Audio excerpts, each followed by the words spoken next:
Pues bien, comenzamos esta introducción con esta frase, esta expresión. Esta expresión que todos conocemos. Dios hace su obra perfecta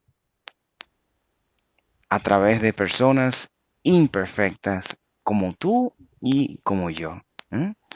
Dios hace su obra perfecta a través de personas imperfectas como tú y como yo. ¿Mm? Hermosísima expresión que es toda una realidad, que es toda una realidad. Como nosotros conocemos de Dios a través de personas que nos han hablado, personas que lo han mencionado, y esas personas son todas imperfectas, ¿m? Pero la obra en general es perfecta. Entonces Dios nos usa a nosotros a pesar de nuestras imperfecciones. Así de grande es Dios, así de grande es el Señor. Él hace cosas perfectas a través de personas imperfectas. Entonces, sabiendo esto es muy importante en esta introducción a la Biblia. Es muy bueno recordar esto. El Señor te usa a ti, hermano, así como tú eres. Él te quiere, te ama. No es que Él quiere que tú hagas todo lo que estás haciendo, pero Él te conoce y Él sabe que tú tienes tendencia a hacer cosas imperfectas porque eres humano. Entonces, sabiendo esto, vamos entonces a entrar en detalles. ¿Qué es y qué mejor ejemplo de lo que es una obra de Dios? La Biblia. Un ejemplo excelentísimo. Un ejemplo excelentísimo, perfecto. El Señor usó muchas personas para hacer la Biblia. Muchas personas en diferentes tiempos. Y todos ellos eran obviamente humanos. No usó extraterrestres, usó humanos como tú y como yo. Eso es bueno de tenerlo presente. Y precisamente este grupo de estudio bíblico, pretende, este grupo de estudio bíblico pretende estudiar ¿eh? tanto la Biblia como el catecismo de la Iglesia Católica, en 365 días. Tremenda aventura, hermosísima aventura en la que estamos nosotros, conociendo tanto el catecismo como la Biblia en 365 días. La Biblia está dividida, está dividida en dos grandes áreas: el Antiguo Testamento y el Nuevo Testamento. El Antiguo Testamento está compuesto por 46 libros. Vamos a ponerlo aquí, 46, número mágico. Y el Nuevo son 27 libros, los cuales suman 73 libros en su totalidad. Obviamente, como se ve aquí claro, la mayoría forman parte del Antiguo Testamento. 46 del Antiguo, 27 del Nuevo. Todos estos libros están separados por el nacimiento de Cristo. Aquí, ese es el año cero. Este año es el 2020, ¿verdad? Entonces, el año de Cristo, el año de nacimiento de Cristo, el año cero marca la división en la Biblia. Cosas que pasaron antes de Cristo y cosas que pasaron, ¿m? Cosas que pasaron antes y cosas que pasaron después. Nacimiento de Cristo.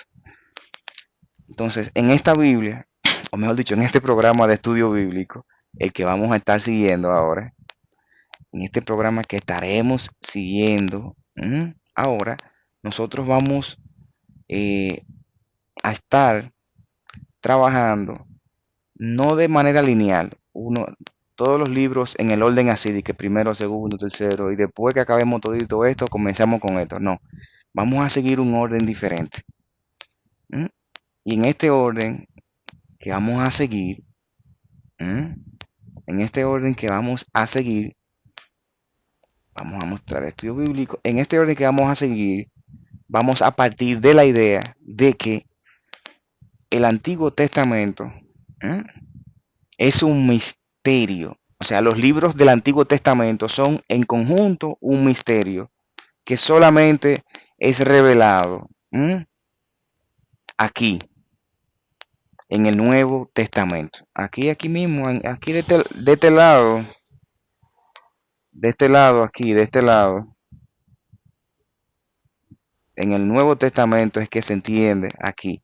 Lo que está aquí es un misterio escondido. Todos los libros de la Biblia antes de Cristo, Cristo está aquí, en esta línea divisoria. Todo lo que apareció aquí que no estaba tan claro 100%. Había muchas cosas que, o sea, el mensaje en general para las personas de ese tiempo, ellos lo interpretaron en función de su momento, pero el mensaje real, el fuerte, para todo el tiempo, para todos los países, para todo el mundo, está aquí.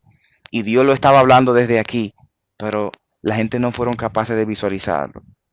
Entonces, como aquí hay un misterio que no se ve totalmente lo que es, o sea, hay algo que está escondido, como dice ahí, el Antiguo Testamento tiene, ahí hay un misterio que está escondido. Entonces, sí está, eso que está escondido aquí está revelado aquí en el Nuevo. Por eso, en este estudio bíblico, vamos a trabajarlo al mismo tiempo, el Antiguo y el Nuevo. Es decir, que vamos a ir aquí a enseñar, vamos a buscar ahora, eh, vamos a buscar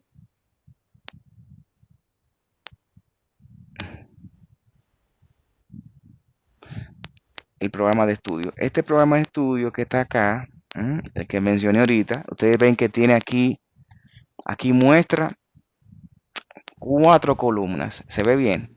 ¿Ok? Aquí se ven 4 columnas. Esta y esta. La primera en la primera se aparecen las lecturas que vamos a estudiar cada día. Fíjense que hay 365 filas, porque son 365 días que vamos a estudiar, ¿verdad? Entonces, en cada fila, ustedes ven que hay un pedacito que corresponde a una de las 4 columnas que componen nuestro estudio bíblico, nuestro programa. ¿Mm? La primera columna corresponde a los versículos del Antiguo Testamento que estaremos leyendo. La segunda a a un grupo de versículos que corresponden también al antiguo, un salmo, proverbio, un libro de los salmos, un libro de proverbios. El tercero corresponde a un libro, a un grupo de versículos del Nuevo Testamento. O sea que estas 2 columnas corresponden al antiguo y esta al Nuevo Testamento, un libro del Nuevo. O sea, siempre va a haber 2 libros del antiguo y uno del Nuevo. 2 libros del antiguo y uno del Nuevo. Y el catecismo de nuestra iglesia católica, que aquí se ve. O sea que vamos a ver en plenitud, vamos a ir en su completud, vamos a ver cómo se va develando, cómo se va descubriendo las cosas que Dios ya estaba diciendo desde aquí, se va revelando aquí en el Nuevo. O sea que hay una relación entre los libros que estaremos estudiando. Porque ustedes saben que, como lo había mencionado, en la Biblia hay 73 libros, 46 del Antiguo y 27 del Nuevo. Mostrándolo de nuevo aquí, vamos a mostrarlo de nuevo.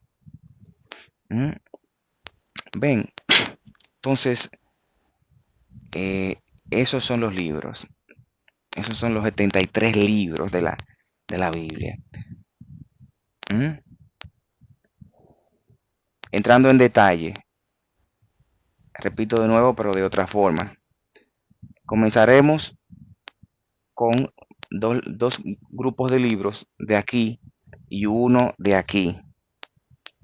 Siempre estaremos trabajando con dos libros de aquí y uno de aquí, y un grupo de versículos de versículos no, de párrafos del catecismo de la Iglesia Católica. O sea, vamos a conocer tanto la Biblia como la doctrina de la Iglesia Católica. Entonces, estos primeros 5 libros del Antiguo Testamento se llaman Pentateuco.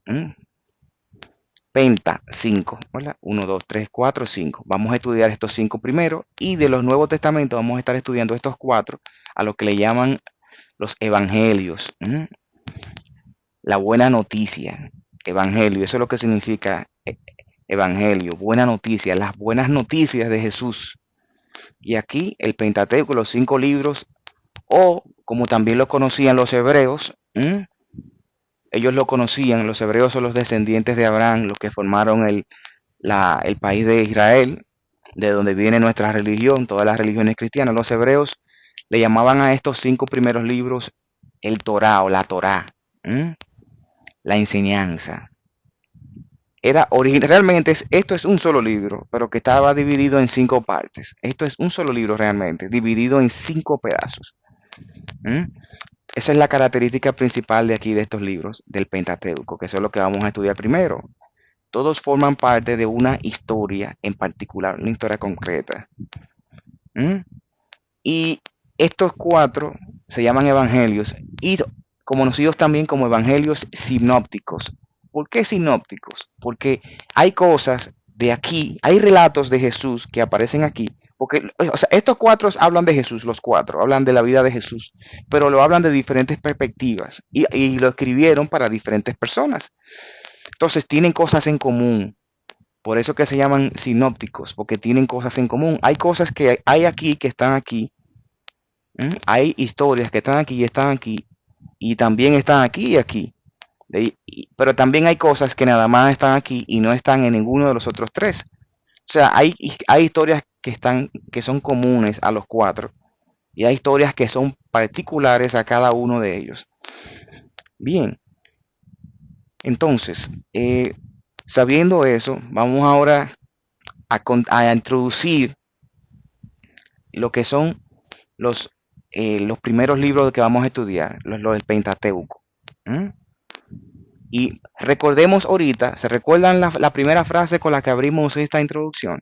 ¿Se recuerdan de esa primera frase con la que comenzamos? ¿Se recuerdan? Vamos a ponérsela. Dios hace su obra perfecta a través de personas imperfectas como tú y como yo. ¿Recuerdan eso? Ok.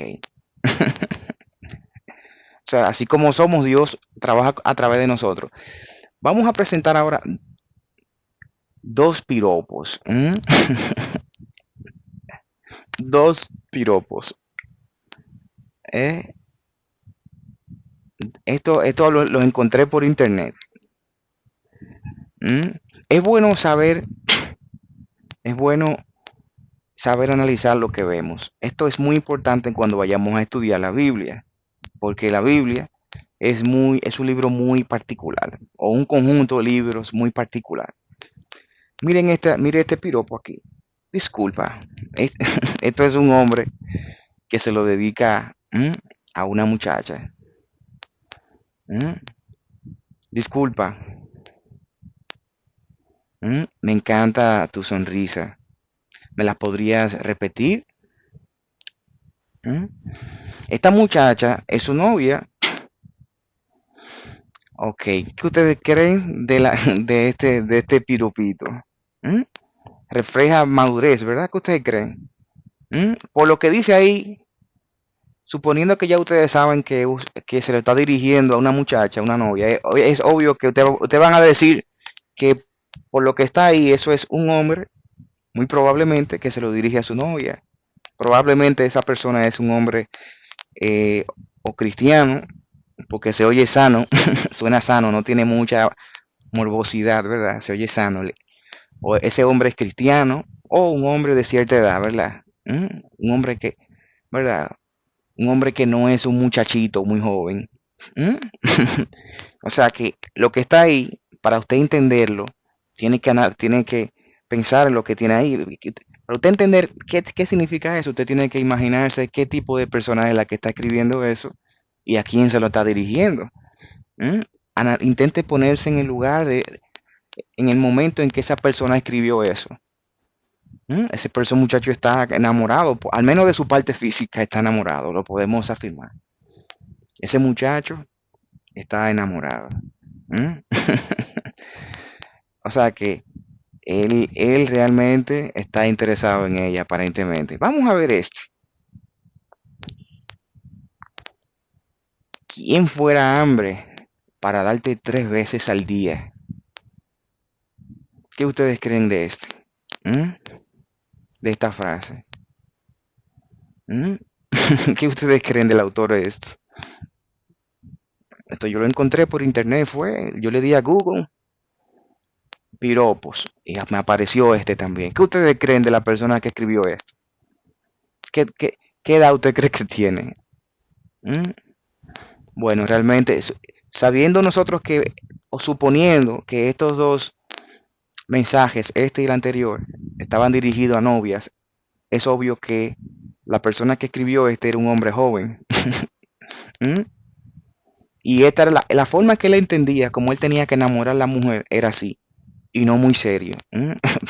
O sea, por las palabras que están aquí, ustedes pueden deducir muchas cosas. O sea, hay que ponerse en el lugar de la persona que escribió eso. ¿Mm? Hay que ponerse en el lugar de las personas que escribieron eso para usted entender qué es lo que quiere decir eso. ¿Mm? Vamos a ver, estas son diferentes fotos de un mismo hombre en diferentes momentos de su vida. ¿Mm? En cada momento de la vida de nosotros hacemos la cosa de acuerdo al momento, ¿verdad que sí? A como nosotros entendemos que tenemos que hacer las cosas. Este piropo refleja un hombre maduro, ¿verdad? En la manera de enamorar a una mujer, obviamente. Así era que él lo entendía. ¿Mm? Esta fue la evolución. Esta fue la evolución de esto. ¿Mm? De aquí, de la visión que tiene un niño, ¿mm? A la visión que tiene un hombre ya adulto, ¿mm? Las cosas son diferentes. Lo que él entiende por correcto es diferente. Él evoluciona. ¿Mm? Él sabe que tiene la necesidad de estar con una mujer y actúa de la manera que él entiende. Entonces, cuando él es joven, él actúa así, más impulsivo. Él sabe que tiene su inclinación por las mujeres y actúa así. Así es que él se expresa porque es así que él lo conoce. Eso es lo que está a su alrededor. Pero después con el tiempo evoluciona su visión, lo que él entiende de que es correcto y cambia. Pero en esencia, él lo que quiere es estar con una mujer. Y esa es la idea. La forma de verlo cambia de acuerdo al momento. ¿Mm? Pero en esencia es lo mismo. Lo único que, o sea, lo que él quiere al fondo, que es estar con una mujer, ¿mm? Con una mujer porque él siente la necesidad, es lo mismo. ¿Mm? Nosotros en diferentes edades tenemos diferentes maneras de ver las cosas. Entonces, ¿por qué estoy hablando esto? ¿Por qué estoy hablando esto? ¿Mm? Vamos a ver ahora Génesis 1, ¿mm? La diferencia entre Génesis 1 y Génesis 2. Yo quiero que pausemos el video. Yo quiero que pausemos el video, pausa el video y léete Génesis 1 completo. ¿Mm? Léete Génesis 1 completo y Génesis 2. Eso no es mucho tiempo, tú lo haces en 10 minutos. Génesis 1 y Génesis 2. ¿Mm? Génesis 1 y Génesis 2. Quiero que lo hagas y después vengas de nuevo. Vamos, vamos, vamos. Vamos, pausa este video y ve allá a Génesis 1 y a Génesis 2. Léelos.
Ok, bien, bien. Entonces, volvemos. Imagino que lo leíste. Imagino que lo leíste. Entonces, vamos ahora a hacer ciertas salvedades. ¿Mm? Vamos ahora a hacer ciertas salvedades. Fíjense que en Génesis 1, oigan cómo es que Dios hace el mundo. Dice aquí, Dios, y dijo, en el principio era todo oscuridad, tiniebla, todo malo. Y Dios dijo que exista la luz. ¿Mm? Dios dijo, ¿mm?, que exista la luz. ¿Mm? Y bien, entonces después se hizo la luz. Y vio Dios que la luz era buena. ¿Mm? Y después Dios, en otro momento, dijo, más después, y Dios dijo, después Dios hizo, eh, aquí no está ese pedazo, y después dice que Dios hizo también la atmósfera, el firmamento. Dios dijo que se separen las aguas de arriba y de abajo. Dios dijo, fíjense la forma como se está Dios expresando respecto a la gente. Dios dijo, Dios dijo. Dios hizo las 7 primeras cosas en 7 días. O sea, Dios hizo el universo en Génesis 1 en 7 días, nada más diciendo que se haga y así se hace, por medio de la palabra. Dios dijo, Dios dijo, Dios dijo. ¿Mm? ¿Qué ustedes creen? ¿Qué refleja eso? ¿Mm? La manera en que la persona que escribió ve a Dios. ¿Qué refleja eso? Pero sin embargo, fíjense en Génesis 2. ¿Mm? Vamos a ver. Aquí no sé, no me salió completo, o sea que no se ve bien. Voy a tener que, déjame ver si lo pego aquí. Ok, muy bien. Vamos a ver, pasa que salió muy grande, me disculpan. Bien, cuando Dios el Señor hizo la tierra y los cielos, aún no había arbusto en el campo sobre la tierra. Así que el Señor plantó un jardín. El Señor plantó. Fíjense cómo comienza la narración aquí. El Señor plantó, o sea, con sus manos. No dijo, plantó un jardín en el Edén y allí puso al hombre. Y puso al hombre, o sea, con sus manos. Ya no está hablando, él no está, o sea, lo que hace el Señor no se ve como que tan así, que pasa porque él lo dice, sino pasa porque él lo hace. Fíjense la diferencia. ¿Mm? Entonces Dios tomó al hombre y lo puso en el jardín. O sea, Dios hizo algo, él mismo. Entonces el Señor vio que el Señor vio que el hombre estaba solo y dijo, voy a buscarle una ayuda adecuada. Así que el Señor hizo que, que el primer hombre cayera en un sueño profundo y mientras este dormía le cogió un hueso. O sea, fíjense que la Eva no nace porque él dijo que pasara, sino porque él mismo actuó sobre lo que él quería. O sea, son dos formas, si ustedes se fijan, muy diferentes. ¿Mm? Son dos formas muy diferentes de ver a Dios. O sea, la persona que escribió esto es obvio que ve a Dios de manera diferente. O sea, hay una diferencia de estilo entre el uno y el 2. Pero no es eso. Fíjense que en Génesis 1, si ustedes observan cuidadosamente, Dios primero hace los animales en los días eh, 3 y 6. Y después que hace los animales, ¿qué hace Dios? O sea, si ustedes se fijan, Dios hace a los animales en, en días diferentes. Primero que al hombre. O sea, Dios hace al animal y después al hombre. En Génesis 2, Él hace al hombre primero. O sea, Él hace al hombre primero porque Él hizo a Adán. Después hace a la mujer y después hace a Adán. Entonces, o sea, se ve como diferente, ¿verdad? Como que parecen como de una narraciones diferentes. Entonces, eso mismo observó un sacerdote en el siglo XVII que se dio cuenta de que habían diferencias en estilo a lo largo de los 5 primeros libros del, del Antiguo Testamento. Había muchas diferencias de estilo y detalles también en las cosas que se describían. Estas diferencias de estilo no dicen que, no, o sea, no significan que una con otra se eliminan, sino más bien que se complementan. Pero también sacó a relucir que realmente esos 5 primeros libros fueron hechos, o sea, fueron el resultado de una combinación que alguien hizo en algún momento, una persona que Dios inspiró, de muchas tradiciones o formas diferentes de ver a Dios en el tiempo. Vamos al ejemplo de ahorita, al ejemplo de hace un momento que le estaba dando. Vamos a ver. ¿Mm? Vamos al ejemplo de hace un momento. Vamos a ver aquí. Vamos de nuevo aquí. Lo que le estaba diciendo.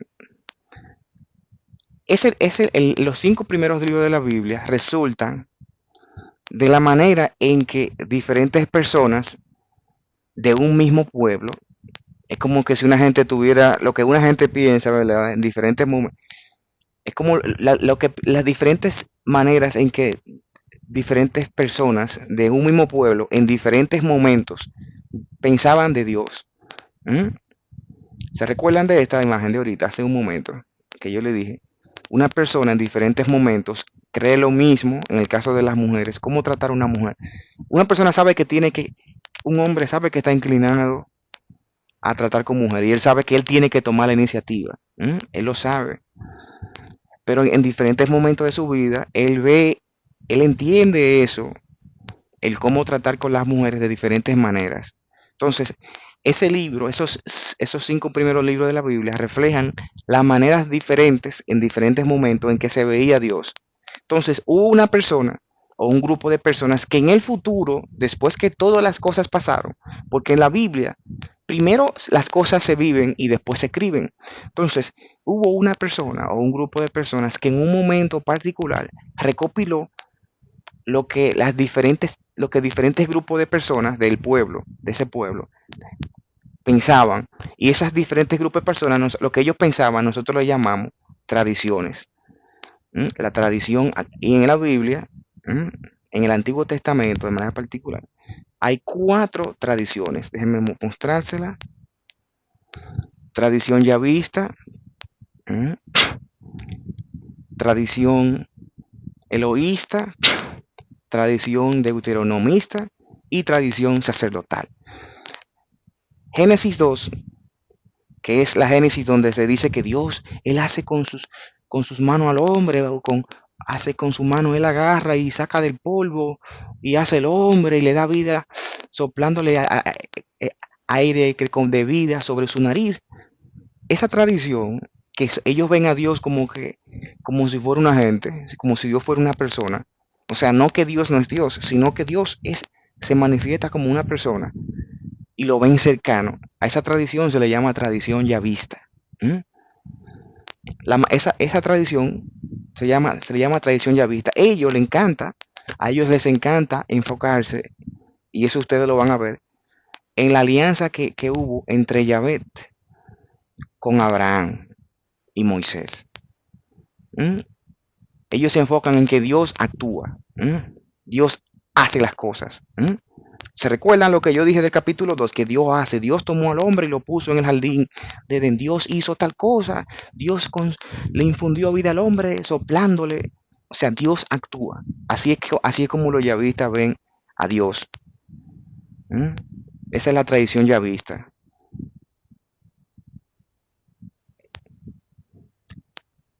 La otra tradición se le llama tradición eloísta. Por cierto, Yahvé es un nombre propio. Yahvé es un nombre propio. Esta gente lo veían tan cercano a Dios, los yavistas, lo veían tan cercano que hasta le pusieron un nombre propio, como Pedro, Juan, María. A ese nivel llegaba la forma en que ellos lo veían. Ellos lo veían así, le pusieron Yahvé. Los evangélicos, los protestantes, le llaman Jehová a Yahvé. Entonces, como dije, ellos se centran mucho en la alianza que hay entre Dios con Abraham y en la alianza que hay entre Yahvé, o sea, Dios con Moisés. Y para ellos, de la manera en que ellos lo ven, Dios actúa, Dios hace él mismo, él se involucra con las cosas. ¿Mm? Entonces, esa alianza, la alianza que Dios tiene con esa gente, es como un estado de protección unilateral. O sea, que Yahvé está para protegerlos. ¿Mm? Es como si ellos no tienen mucha cosa que hacer. Eso es como algo nada más de un solo lado. Dios hace por ellos, pero ellos como que no están muy en dar. Entonces, tradición eloísta. Se indica la decisión personal de destinatario indispensable. La tradición eloísta, que viene de Elohim. Los yavistas le llamaban al Señor Yahvé y los eloístas le llamaban Elohim. Yahvé es un nombre personal, un nombre propio, como Pedro Juan, y Elohim significa el Dios. Fíjense, el Dios es una palabra general, el Dios, y ellos muestran más distancia con Dios. Ellos muestran más distancia, no lo ven tan cercano. ¿Mm? Ellos se centran mucho en que las personas son las que tienen que hacer las cosas bien. ¿Mm?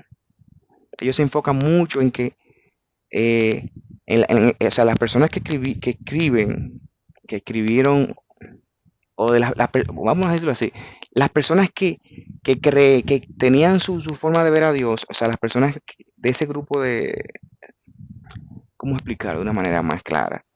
Ese grupo de personas se enfocaban mucho en lo que ellos tenían que hacer frente a Dios. Ellos no se enfocaban tanto en recibir como hacían los yavistas. ¿Mm? Ellos se enfocaban más en su rol, en el rol que ellos tenían que hacer como personas que lo seguían. ¿Mm? Esto era mantenía una relación con el Señor un chin más lejana. ¿Mm? Esas son las personas de la tradición eloísta. Esa es otra de las tradiciones en las cuales se basa el Antiguo Testamento. Entonces, la tercera tradición se llama tradición deuteronomista, como aparece aquí. La tradición deuteronomista, esta, aquí, en esta, ellos se enfocan mucho, mucho en el tema de los mandamientos. ¿Mm? Mucho. Ellos se enfocan bastante en que hay que también, parecido a esta, ¿mm? Ellos son parecidos a los eloístas, pero se enfocan mucho en los mandamientos, en concreto en los mandamientos. ¿Mm? En los mandamientos, en la alianza. Recuerden que una alianza, en este caso, es una alianza, es más bien, la palabra alianza no es tanto una alianza, se podría decir un pacto, porque los dos tienen que hacer algo de alguna forma. Los deuteronomistas se enfocan mucho en esto. Hay otra tradición que se llama tradición sacerdotal, que es la forma de otro grupo de personas de ver su relación con Dios. Ellos se centran en la alianza de Noé y Abraham. ¿Mm? Fíjense que cada quien tiene su lado diferente, se enfocan en cosas diferentes. Y su concepción de la alianza, ellos entienden que todo es puro don salvífico de Yahvé. Aquí estos entienden que si Dios lo ayuda es porque Dios le da su gana. No porque Dios le debe nada a ellos, no es porque hay una promesa, es que Dios lo hace porque Él quiere. ¿Mm? O sea, ellos saben que hay una promesa, pero ellos no parten de ahí a la hora de creer. Ellos parten porque ellos entienden que Dios es bueno, etcétera, etcétera. Yahvé. Estas cuatro tradiciones las vamos a estar viendo muchísimo a lo largo de estos primeros 5 libros de la Biblia en el Antiguo Testamento. ¿Mm? Fácilmente un versículo o un grupo de versículos o un capítulo entero está influenciado por esta totalmente, y el siguiente grupo de versículos o capítulos está influenciado por esa tradición, y así, etcétera. O sea que hay una combinación de diferentes fuentes. Hay una combinación de diferentes fuentes acá. O sea que es bueno tener presente todo eso. Siguiendo con esta idea de esas tradiciones,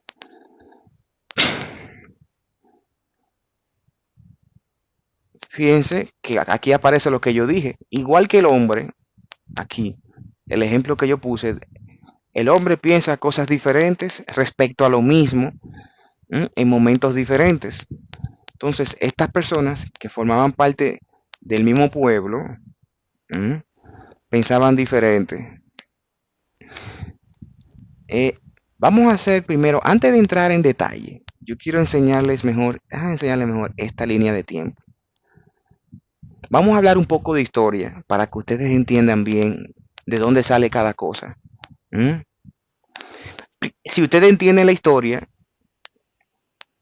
por lo menos esta breve descripción, ustedes van a entender todo bien cuando se les vaya explicando. Déjenme explicarles, espero que sean pacientes, por favor, conmigo. Pero es muy importante saber esto, porque si no, van a estar un poco perdidos. Bien, como ustedes saben, Abraham, la historia real, la Biblia comienza con Abraham. Abraham es considerado como el padre de la fe. Y la historia de Abraham comienza alrededor del año 1850 antes de Cristo. Abraham estaba muy bien para allá, en Mesopotamia, lejísimo de Israel, y él recibe el llamado allá de Dios para que venga para acá, para los alrededores de Israel, que él va a tener, ahí él recibió promesa, recibió promesa del Señor y vino con mujer, hasta con el sobrino, con todo el mundo. Por cierto, Abraham vino con mucha gente. En la Biblia se menciona nada más a la familia de él, pero Abraham vino con una comisión, un grupo de personas, a los cuales obviamente se le fueron sumando gente. Abraham era un líder que Dios escogió porque le pareció bien. Entonces Abraham vino de allá. Con Abraham comienza la historia real, fuerte del Antiguo Testamento. Abraham fue la primera persona que recibió la real promesa. Entonces Abraham vino de allá, de Mesopotamia, en los alrededores de allá por más para arriba, en los alrededores de Turquía, para allá, Medio Oriente, pero digo Medio Oriente no, hacia allá, entre casi llegando a Europa. Vienen de allá, eso fue en 1800. Entonces recuerdan que Abraham viene con su grupo de gente.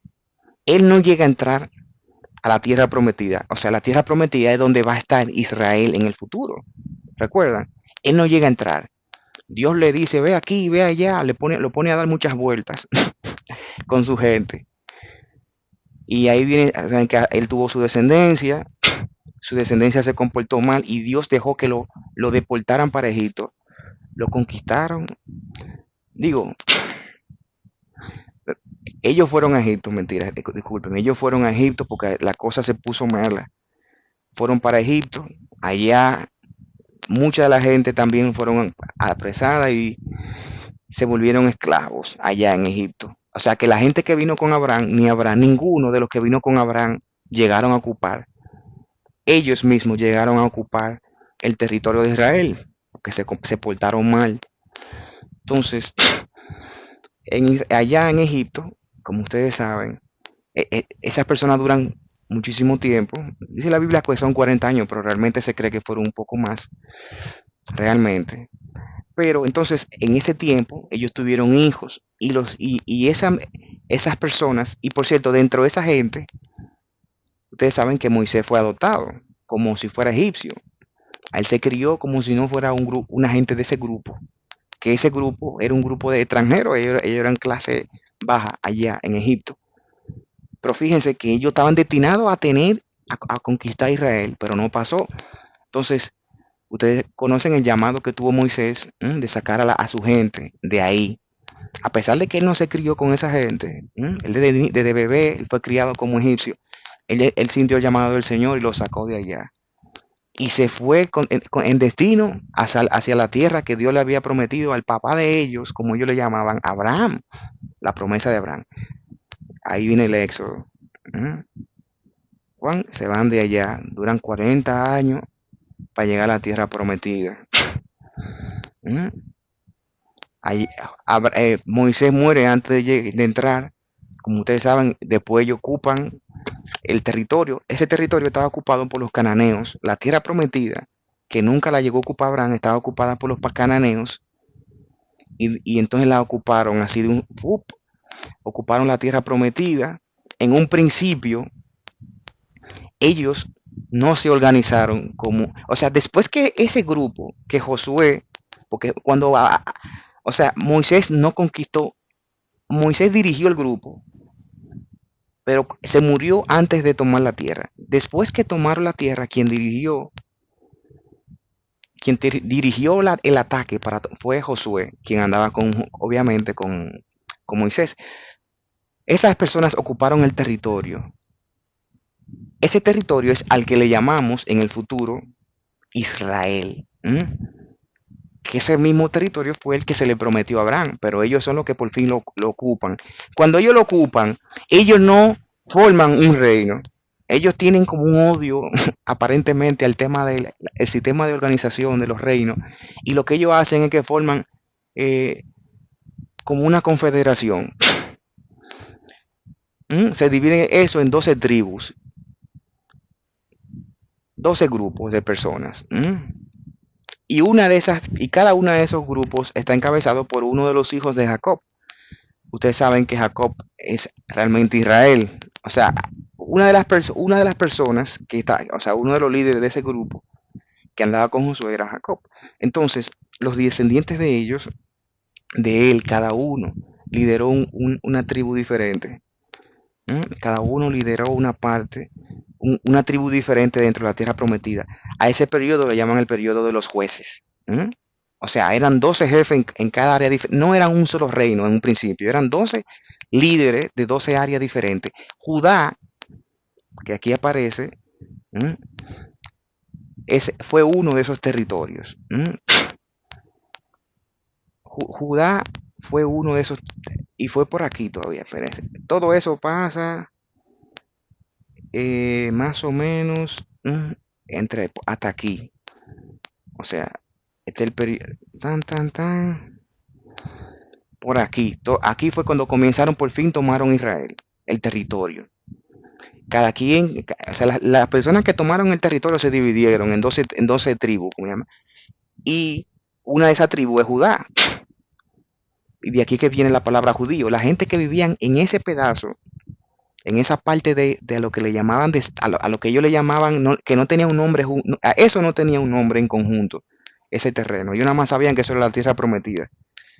Entonces, ellos ahí duraron un tiempo hasta que a través del profeta Samuel, que era un profeta de ellos, el profeta principal le dijo a Samuel, digo a Saúl, que era uno de los líderes de todas esas tribus, le dijo, mira, tú vas a ser líder de todito de esta tribu. Vamos ahora a formar un reino ahora, que antes no había, pero ahora vamos. El Señor quiere que haya un reino. Ahí es cuando se forma el Reino Unido de Israel. El reino, que eso pasa entre aquí y aquí. Por ahí por el año 1000 casi, 900 y pico. ¿Qué pasa? Ese reino, en ese periodo, donde por primera vez se le llama Israel, cuando por fin están unidos toditos, todas las tribus forman un reino. Mírenlo aquí. El primer rey fue Saúl en el 1030, después David y después Salomón. Esos fueron los tres y los únicos reyes que hubieron de Israel, puestos por Dios directamente. ¿Se ve? Esos tres. Las fechas es bueno tenerlas en consideración. El tiempo de Abraham, cuando él recibió la promesa, fue en el 1800. Después de Abraham vino, como dijimos, el periodo que él llegó a dar la vuelta, llegó a acercarse a la tierra prometida, no la ocupó. Después, por problemas de hambruna y cosas, la gente tuvo que coger para Egipto. Allá en Egipto fueron esclavos. De Egipto fueron llamados a que vayan de nuevo a través de Moisés. Dios le dijo a Moisés que vayan de nuevo a la tierra prometida y la ocupan, como dijimos. Moisés es el que lidera todo eso. Él muere antes de ocuparla. O sea, Josué, que es el que anda con él, el que se queda de líder, y ya no es él. Después que ellos lo ocupan, los hijos de el líder principal son los hijos de los hijos principales son los hijos de Jacob, uno que anda con ellos, un líder. Y entonces ellos se dividen la tierra prometida, como dije, en doce tribus. La que más famosa es la de Judá. Y de ahí es que viene la palabra judío. La gente que vivían en esa área. ¿Mm? Entonces, ¿qué pasa? Que ellos en un principio, como dije de nuevo, ellos estaban divididos. Y en la Biblia hay unos libros que hablan de ese periodo que se llama Jueces. Jueces uno, Jueces 2. Primera de Jueces, segunda de Jueces. ¿Mm? Ahí es donde está la famosa historia en ese periodo de Goliat, en ese periodo donde no había un reino unificado, estaban todos divididos. Después que pasa ese periodo, entonces el profeta Samuel recibe el llamado de Dios de que le diga a Saúl que él es que va a ser el rey de todito. Se acaba eso de diferentes reinos. Va a haber un solo reino, una monarquía. 1030, 1010, 970. El hijo de Salomón, que fue el último rey, se comporta muy mal con la gente de algunos de los reinos, de las tribus que estaban fuera, que estaban al norte de Jerusalén, porque Jerusalén está más al sur. Y esas personas, cuando ven que el hijo de que Salomón ya no es líder y es su hijo, Roboán, si mal no recuerdo, cuando ellos ven que el hijo de Salomón toma el poder, ellos se resublevan y se separan. A ese periodo, porque él era muy malo, se le llama reino dividido. Entonces, lo que antes era un solo reino, una monarquía, entonces ya ahora sigue siendo una monarquía, pero más chiquita, porque la mayoría de los territorios se le fueron, la mayoría de las 12 tribus se le fueron, nada más quedaron dos. Sí, la tribu de Benjamín y la tribu de Judá quedaron leales. Todas las otras tribus, a todas las otras tribus formaron otro reino y se le llamaron Reino del Norte. ¿Mm? Y ellos se inventaron, que un sitio diferente de adoración al Señor, porque antes era Jerusalén. Jerusalén siempre fue la capital elegida por el Señor, pero ellos eligieron otro sitio. Y ahí comienzan los problemas. A ese periodo de que son dos, se le llama reino dividido. O sea, el reino se divide en dos partes. ¿Qué pasa? Ellos en el norte se comportan muy mal se comportan. Y entonces son invadidos, son invadidos por el imperio asirio, que era uno de los dos imperios más fuertes que había en esa época. El Señor deja como ellos se comportaron mal, el Señor deja que lo invadan y lo deportan. Y después el reino de Judá, que fueron los que quedaron con Benjamín, también son deportados a Babilonia, que es el otro imperio grande que había en ese momento. ¿Mm? La deportación. Entonces, cuando están allá, fíjenlo aquí, eso pasó, primero cae, no hay caída de Israel. Aquí, caída de Israel. Esto pasó, la invasión de los asirios al imperio del norte fue aquí, en el 722. Lo que yo dije ahora de que Judá, la gente de Judá, los judíos fueron deportados, fue después, en el 589, caída de Judá. ¿Mm? Entonces ellos son deportados a Babilonia, que es la competencia, el imperio de competencia del que conquistó a este. O sea, estas dos partes de Israel, el imperio del norte y el imperio del sur, como le llamaban, se llamaba al imperio original, ambos fueron conquistados por imperios diferentes. Bien, es precisamente cuando los judíos que están exiliados allá, porque lo metieron preso y se lo llevaron para Babilonia. Cuando están ellos allá, es que se entiende que se escribió precisamente eh, el libro o la parte del libro de Génesis, que fue compuesta en esa época, utilizando eh, elementos de las cosas que ellos vieron ahí. O sea, en ese sitio allá. En otras palabras, el Señor inspiró a un grupo de personas para que le diera un mensaje o sea, a los líderes religiosos les inspiró a ellos para que le dieran un mensaje a la gente de ese momento. Porque en ese momento ellos no concebían que estuvieran deportados cuando ya ellos habían recibido una promesa del Señor. Entonces, en ese momento se escribieron unos libros. Ellos estaban con la moral baja cuando estaban aquí en el exilio. Y por eso se comenzaron a escribir algunos de los libros acá. Entonces, aunque realmente no es aquí, hay libros que se escribieron en este momento cuando estaban en la monarquía, hay cosas que se escribieron aquí, hay cosas que se escribieron aquí, etcétera. Entonces, el exilio en Babilonia no fue eterno. Ellos duraron, creo que si no mal recuerdo, como 30 o 40 años en Babilonia. En ese periodo fue que hicieron muchas cosas, escribieron muchas cosas. Después ellos volvieron de nuevo a su tierra, ¿m? Pero nunca volvió a ser igual. Alguna gente sí que se quedaron, no lo deportaron, mucha gente se quedaron. Y de esa gente que se quedaron originalmente allá, que esa gente, la mayoría de la gente eran de Samaria, del Imperio del Norte. Esa gente, los judíos, desarrollaron como una repulsión hacia ellos y no quisieron trabajar mucho con ellos juntos para reconstruir el reino, porque ellos lo vieron, ellos vieron, o sea, los judíos que volvieron, vieron que los que se quedaron eran como traidores y muchos de los que se quedaron eran del Imperio del Norte, no era de la misma Judea. Entonces, de ahí es que cuando Jesús, si ustedes se fijan, habla mucho de que habla de los samaritanos como si fueran gente de tercera, como que la gente de ese momento veían a los samaritanos como gente de tercera y eso tenía que ver con eso, por lo que pasó en la época de la deportación y de que fueron conquistados. Ellos lo veían como que eran la gente, como los miedosos, los que no valen la pena, que ellos qué, etcétera. Entonces ellos trabajan por reconstruir el imperio. Ahí en ese periodo de reconstrucción intervienen estas dos figuritas, Nehemías y Esdras. Después de eso ellos son conquistados por el imperio griego, después por los romanos. El tema es que ellos nunca volvieron realmente a tener un imperio como pasó aquí en la monarquía, un imperio independiente 100%, lamentablemente. Y esto es Jesús aquí.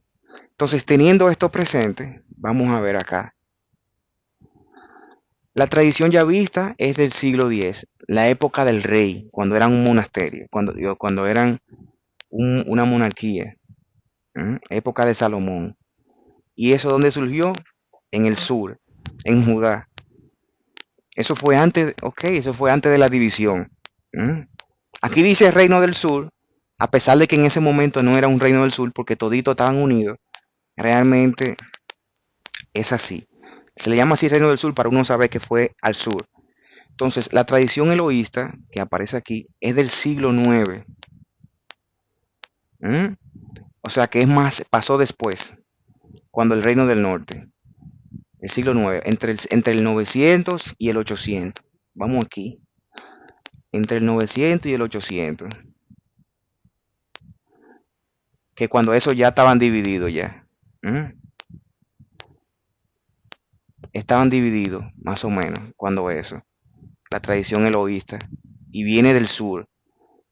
Digo, mentira, del norte, disculpen. Del reino que se separó de Israel. Exactamente, del reino principal. La tradición deuteronomista viene del año 622, que es diferente. Aquí aparece también la fecha, 622, acá. Viene también de la época cuando en la que estaban todavía luchando.